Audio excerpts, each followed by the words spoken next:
Thank you, Bin Bin. So I'm going to talk about energy citizenship, what it is and what it isn't and what it might be. It's a word, a phrase that has been used quite a lot in in public policy discourse, used, misused and abused, and hopefully some of our insights from the research might go to remedy that somewhat.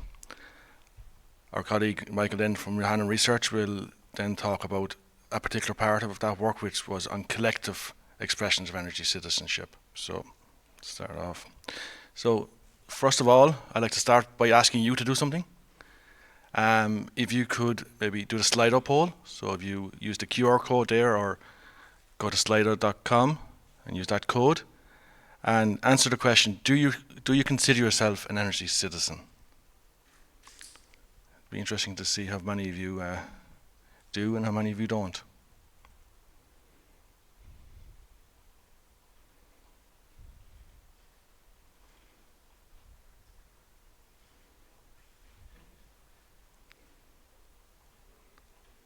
I'll just wait until I see people stop using their phone, so hopefully you're not doing something else on your phone.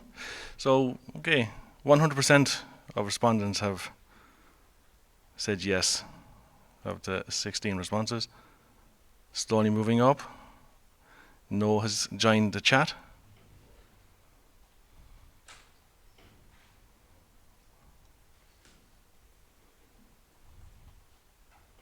We'll give it another few seconds. No is gaining some ground now. It's a bit like a horse race.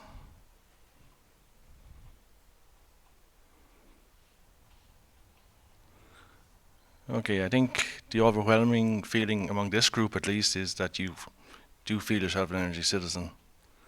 So if we were then to say energy citizenship, what is it to you?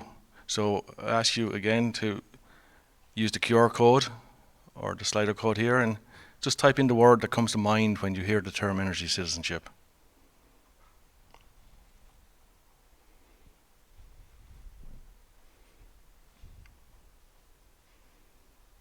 Freedom, inclusivity, community, life, inclusion, family, participation, community, coming out strong, agency, ownership.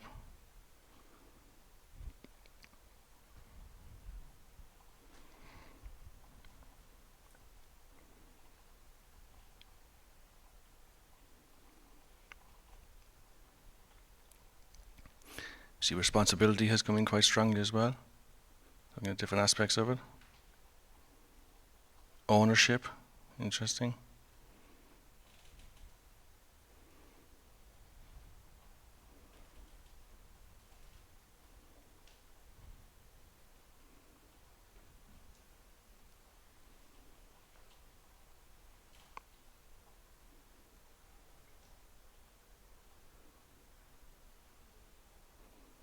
Okay, so participation is the strongest word. When there, we have responsibility quite strong as well. Community, agency, inclusion, ownership. Quite a lot of words around belonging, about being part of something.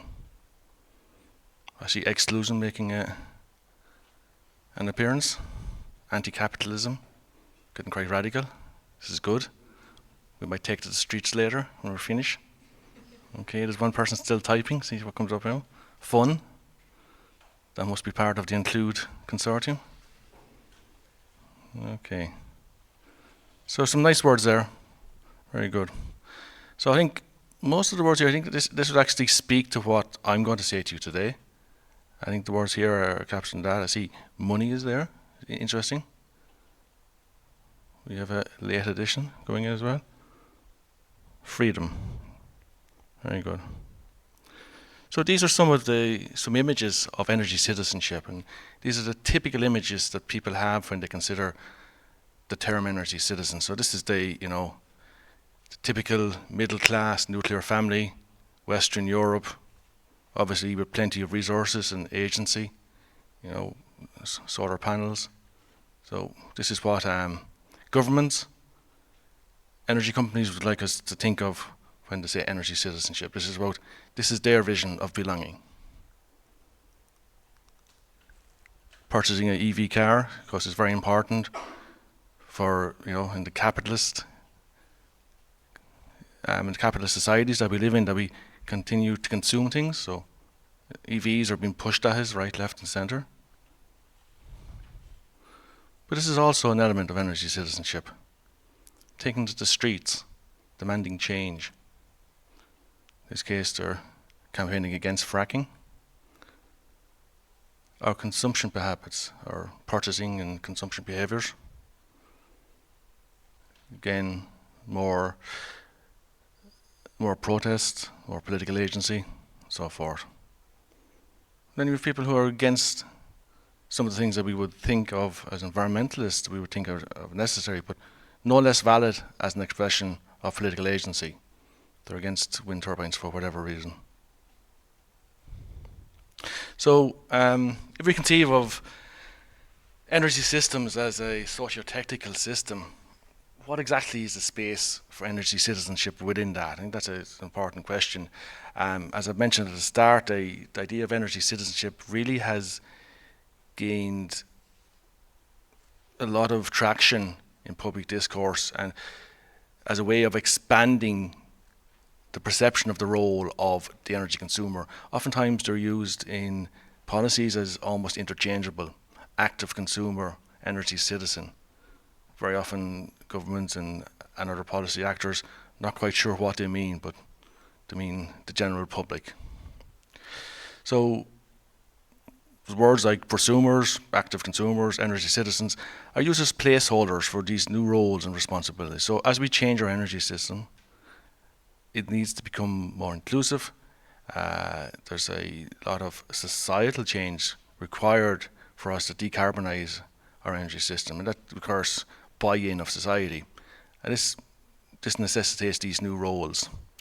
But the precise contours of what these new roles for citizens are going to be is still left open in much of the discourse. So if you think about citizenship as a concept, traditional ideas of citizenship really tend to be associated with formal membership of a polity. So you're a citizen of a country, of a city. It's typically predicated on belonging to a particular people. I come from Ireland. I'm a citizen of Ireland. I'm Irish. But I suppose it defines who belongs in the political sense, but also it also refers to those that don't belong, and this is very often the distinction. So at the start, when I asked you for words, inclusivity came in very close, but also there's exclusion was mentioned, and citizenship is very much about who belongs and who doesn't, and we need to keep that in mind. So, inclusion and exclusion is very much the two sides of the citizenship coin. I think this picture speaks for itself. This is the border of our European Union, and this is very much the difference between citizenship.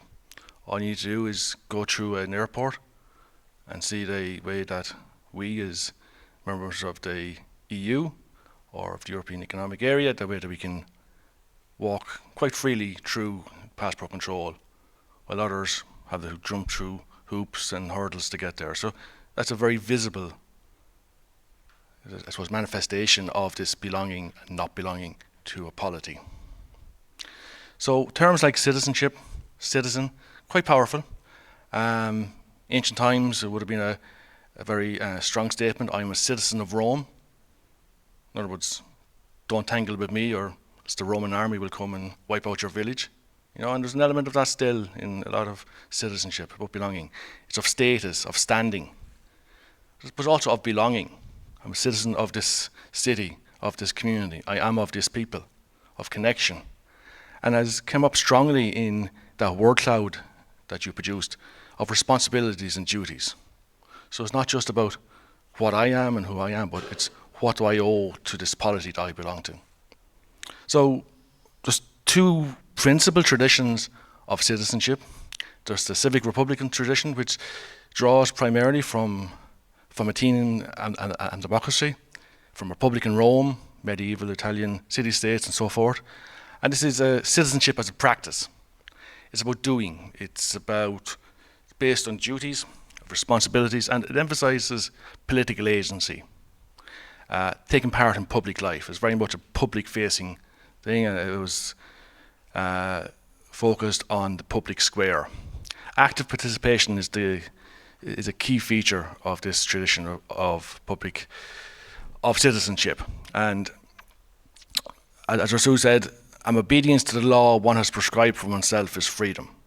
So in other words, if you took part in defining the laws and regulations, you can no longer be a slave. That's freedom, and that was citizenship. On the other hand, the liberal tradition, it constructs citizenship as a status.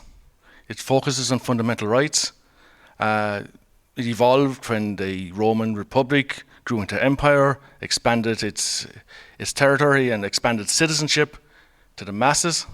And citizenship came to mean being protected by law rather than participating in decision making. So the status of citizenship in this tradition is important primarily in so much as that it protects freedoms from interference from the state or from others, rather than participation in the lawmaking. And we can see the tension between these two views on citizenship in a lot of our political discourse right around the world today. The idea of cosmopolitanism is quite important too when we think about citizenship, and there's this idea of a shared humanity, that yes, we are citizens of a particular polity, but we're also all humans, and it's the idea that we owe a duty above all to the global community of people. Dobson then had this idea of post-cosmopolitan citizenship, where an obligation of justice was added to the idea of common humanity. I think a lot of this draws together in our concept of energy citizenship. So, we spoke already that all forms of participation, whether invited or uninvited, whether you're inside or outside, it's subject to exclusions, and it can be quite exclusionary, and this is something we always bear in mind. So, as part of the work within ENCLUDE, we developed a typology of energy citizenship, and that's what I'm going to briefly talk you through now, and hopefully you can all stay awake as I go through this. So, within ENCLUDE, we start from the position that energy citizenship is not something you become, not something that you earn, not something that can be obtained. Rather, it's something that you have inherently. It exists by virtue of our relationship with energy system. It can be expressed in multiple, overlapping, and sometimes quite transitory ways. We also note that a particular individual's expression or expressions of citizenship in the energy sphere is strongly influenced by their socioeconomic privilege, by their life experience, and by their life stage. So a very young person like me would have a very different experience of the energy system compared to someone of my parents' generation. So in this regard then, energy citizenship comprises a hybrid of the civic, republican, liberal traditions that we talked about earlier. It involves a combination of rights and responsibilities. And depending on the particular expression of energy citizenship, it can be underpinned by key sustainability and social justice principles, which reflect attributes of cosmopolitanism and post-cosmopolitan citizenship. So there's a nice melding of the ideas that we talked about already. So when we talk about mapping a territory, it's a truism that no map can capture all of the territory, and that maps are self-reflexive, and that similarly we cannot capture all representations of energy citizenship. Rather, we can sketch out the outlines, we can describe, but there's always going to be emerging expressions of energy citizenship. So we've defined our understanding of energy citizenship through 4 modes of participation and non-participation. And within that then there's different expressions of energy citizenship. So the first mode that we look at is access to energy. And these are people who find themselves expressing energy citizenship at the margins of society. They're marginalized by the energy system, by the economic system, by wider society, perhaps by their geographical positioning. And they operate either outside of existing energy system structures or negatively impacted by those structures. And we have various expressions of energy citizenship and examples here. And if you want to see more information on any of these, you can go to the website energycitizenship.eu, where each of these are explained in more detail. But for example, we have the excluded. So those who are excluded from the energy system. It may be for societal reasons, for socio-political reasons, for, as I said, for geographical reasons. The dispossessed, those who have been dispossessed of their energy resources. And this is particularly valid, particularly relevant to indigenous peoples around the world, who have been quite simply robbed of their resources as we continue our ever continuing thirst for fossil fuels. Then we have an example of the energy poor, those who simply cannot afford the basic energy need for their daily lives. The next mode of participation and non-participation we looked at is energy consumption. And really this is, I suppose, the traditional relationship that people have with the energy system as a consumer. This is very much how energy companies still see us and still treat us. So we have the active consumer. This is very much beloved of public policy wonks. They want us to, and direct us in various ways, use our purchasing power to influence, the marketplace. We have the power. Use our expenditure to shift the market in different ways.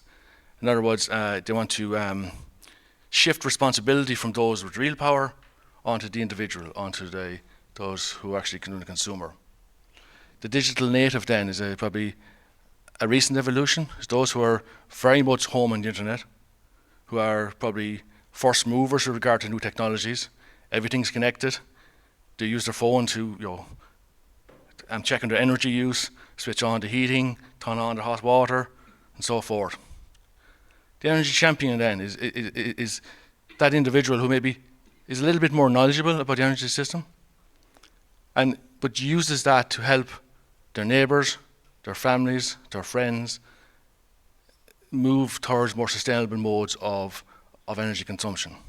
And then we have the collectivist consumer, where groups of consumers come together to group buy their energy and to collectively consume energy. So each of these are expressions of energy citizenship, and as I said, each of these expressions is described in more detail on the website. So the third mode of participation then, and this is probably the most prominent in people's mind when they think about energy citizenship, is production. It encompasses the various ways that citizens produce energy, whether individually or with others, and there can be many kind of hybrid configurations, such as prosumerism, which offer some potential for good personal energy security. So we have the prosumer, as you see on the picture, where they're producing energy, they're exporting that to the grid, and sometimes they're buying from the grid, sometimes they're selling from the grid. The self-consumer then is a variation of this, that most of the energy that they're producing, they're using themselves, and they try to, as much as possible, not import from the grid. We can also have collectivist producers, where again, people come together in cooperatives or in social enterprises to collectively produce energy. And then you could have just the citizen investor, where the citizen invests in an energy project or an energy company for any one of a multitude of reasons of why one would do that. But these are various ways that people can engage in energy production as an energy citizen. The fourth mode then, and probably the most interesting, I suppose, in many ways, is in the social political arena. And this is quite interesting because people are taking to the streets, people are becoming more radicalized by the challenge of climate change. People are becoming more animated, and particularly younger people. And this is a real opportunity to engage younger people on energy and on climate, and it's something that maybe governments and public organizations don't like to think of as a particularly legitimate mode of participation, but it can be quite useful. Governments like to say that people are not engaging with policy, not engaging with the public discourse, but by taking to the streets, that's just as valid a mode of engagement as writing a letter to your MP or to your government minister. So this mode of participation is centred on decision making, processes, practice and outcomes. And we would suggest that the highly regulated and at times almost quasi-public nature of the energy system lend itself to this mode of involvement in energy decision making. So we have the citizen litigator, very much focused on processes, on procedures, on ensuring that things are done correctly in accordance with regulation. Quite prominent in North America, where energy justice usually means someone who has a law degree, as opposed to somebody who's on the streets. The citizen challenger then is probably somewhat more radical. They operate still within the system, but very much about changing the system, optimizing the system. And then we have the citizen activist who rejects the system, and in many ways is not looking so much to change the system as overthrow the system. We want a new way of doing things. And then we have those who are disenfranchised completely, if like excluded from the decision-making process on the energy system. And this can take many forms, but a particularly interesting one is that in a typical household, there may be 3, 4, or 5 people. Only one of those has their name on the bill in many cases. And they're the only people that the utility will talk to. The rest are very much disenfranchised from engaging with that. And so something to consider when we talk about energy citizenship. Michael, do you want to come up very quickly? Sure. I say that because I'm being told we have a few minutes left. Thanks, Niall. And hello, everybody. I'm Michael Brenner-Flieser from your NEOM research in Austria. And now we are switching a little bit the perspective. We now talked a lot about conceptualization and what different kinds of expressions of citizenship we have. Now we are focusing more on collective forms of energy citizenships, and we are talking a little bit about how we can support people in becoming active citizens, joining together, collaborating to do something with their energy. Yeah?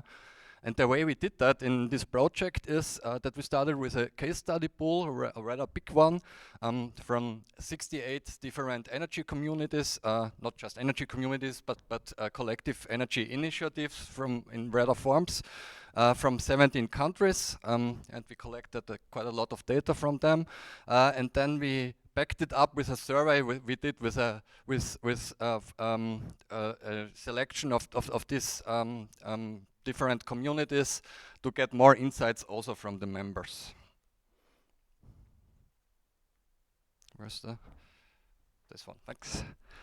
And one or some of the things we found out is, first of all, that we think we can distinguish at least 3 different types of collective energy citizenship. On the left side, you see what we call energy communities and eco farms, which is a little bit broader than the definition from the Commission. But these are communities that are focusing quite strongly on non-profit energy generation or trading and on social aspects. Yeah? And what we see in the praxis down on the ground is that very often they are living in villages. The typically member is retired, of higher education, and they have a quite strong focus on pro-environmentalism. So they really want to do things because they want to live climate friendly. On the other hand, we have what we call collective targeted actions. These are initiatives that typically are situated in towns, so not in villages, but in urban areas.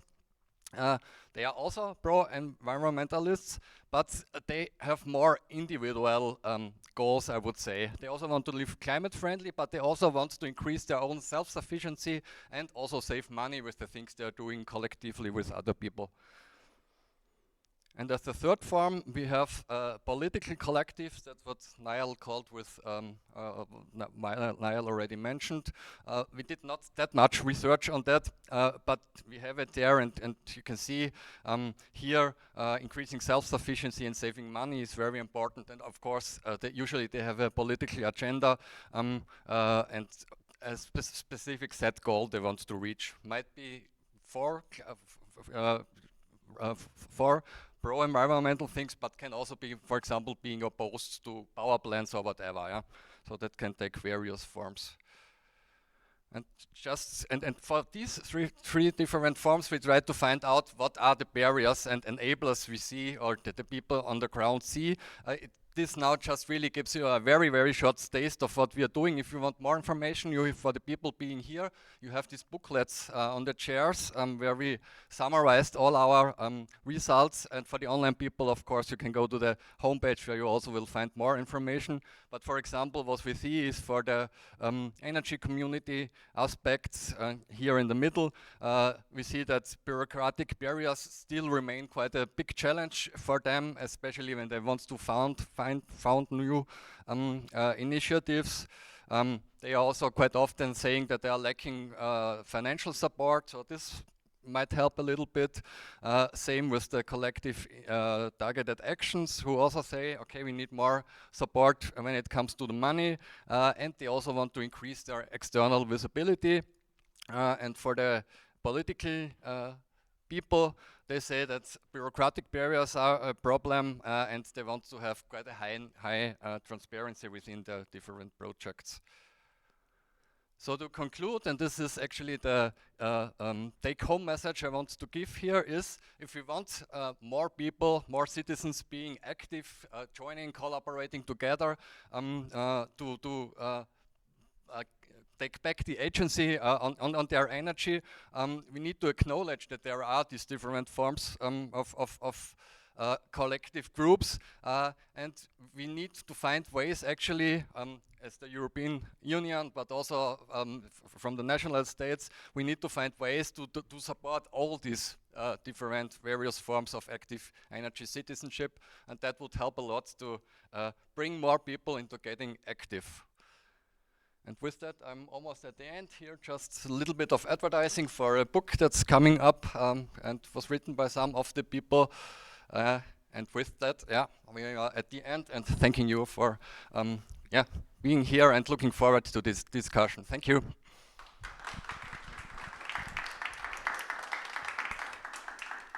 And just a second take-home message is this book will be available next month. Open access, freely available online, also available to purchase.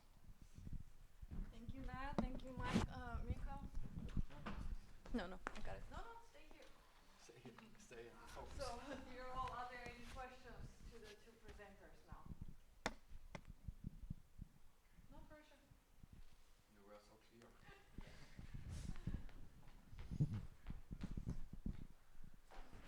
Hi. So underlying a lot of these stories is an aim to create a sustainable energy system. But energy citizenship might go against it, parallel to it, perpendicular to it. So how do these two relate? Is energy citizenship a way to move to a sustainable energy system, or is it something different completely? Yeah, so I suppose I went past the final slide. I think this slide here captures it. Energy citizenship, as we interpret it, can manifest itself in many different ways. And as you've rightly pointed out, some of those support the energy transition, some of them run against it. And what we're saying is that each are equally valid expressions of energy citizenship, but that does not mean that governments need to support them equally. And what we're saying here is that in order to forward and progress the policy goals that we have in the energy arena, we need to select which expressions of energy citizenship need to be supported. So this typology is a way of understanding how people relate to energy, and that understanding itself leads to better policy making, because we know then how people are relating to the energy system and what they might need to shift onto a different relationship with energy. So I hope that answers your question. Michael, have you anything to add to that? No.